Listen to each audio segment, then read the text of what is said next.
Assalamu alaikum wa rahmatullahi wa barakatuh. Welcome to the fourth video in this series.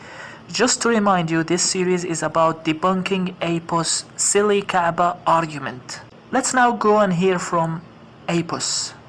But in reality, the Kaaba is entirely disconnected from Abrahamic religion, from history, and that it is merely an Islamic adoption from pagan times. The point here is that if that was indeed true, if Allah in the past, in Abraham's time, did indeed give Abraham this big task, then this would of course mean that we would find the Kaaba somewhere in Abrahamic religion. This is why I say, if that was true, we would find the Kaaba as a central element within biblical Abrahamic tradition.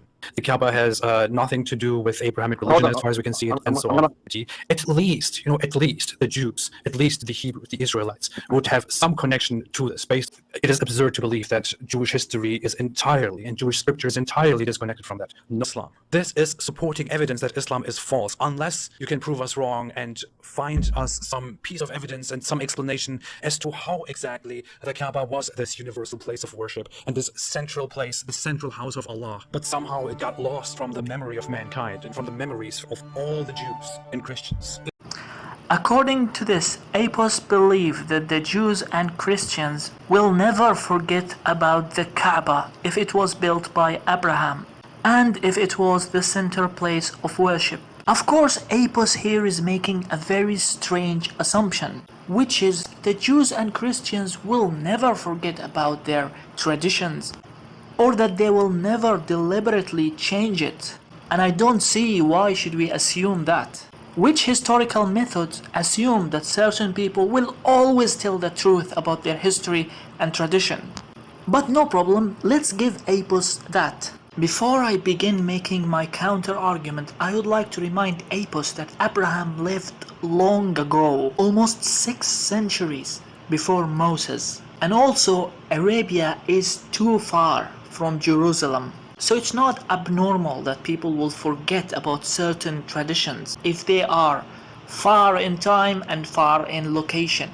But you apus don't think so, no problem. Let's assume that you are correct, that Jews have this unbelievable, perfectly preserved tradition, and that it's impossible that they will forget about the Kaaba or that they will never mention the Kaaba. Now let me make my counter argument. First of all, apus, there are so many geographical locations in the Bible which scholars have disagreed upon, which means they have forgotten them. Jews and Christians forgot them, otherwise there will be no disagreement between the scholars. But I get it, apus, I get it. You're now going to say, no, I'm talking about pilgrimage where people come from all around the world. That's impossible to be forgotten. Let's address that. Let's read this verse from the Bible, Psalm 84.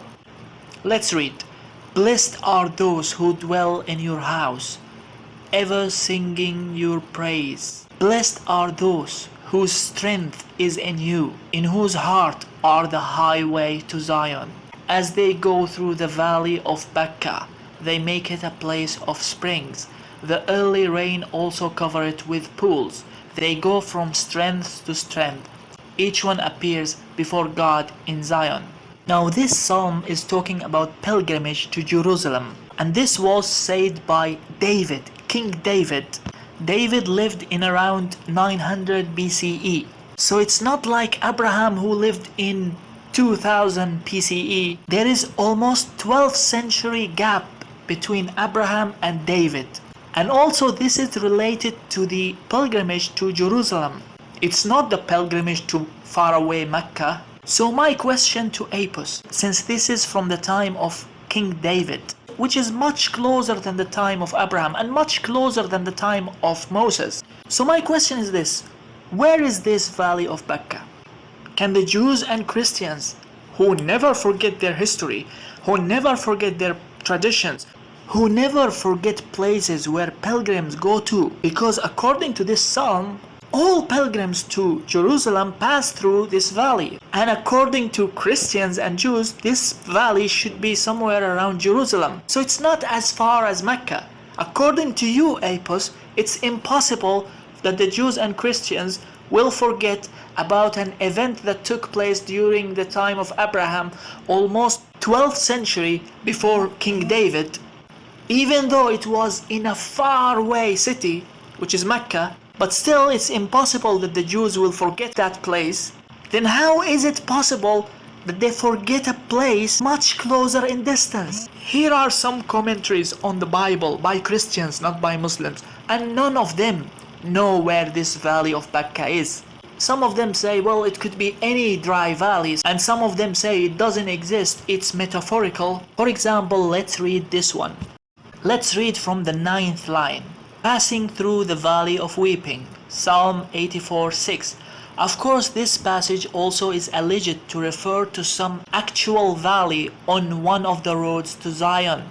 But we cannot believe there ever was such a literal valley. And at the end of the paragraph he says, but there is no such valley on any of the maps of ancient Palestine that are available to us. So, Apus, your hypocrisy has been exposed again. You can't accept that the Jews would forget an event which took place in the time of Abraham, but you'd accept that the Jews would forget an event which took place at the time of David. You can't accept that the Jews will forget a faraway place, but you can't accept that the Jews will forget a place around Jerusalem. Listen, Apus, this argument of yours is stupid. It ain't working. It falsifies nothing. It only proves to us how intellectually weak you are. And to everyone who's watching, Jazakumullahu khairan for watching. Wassalamu alaikum wa rahmatullahi wa barakatuh.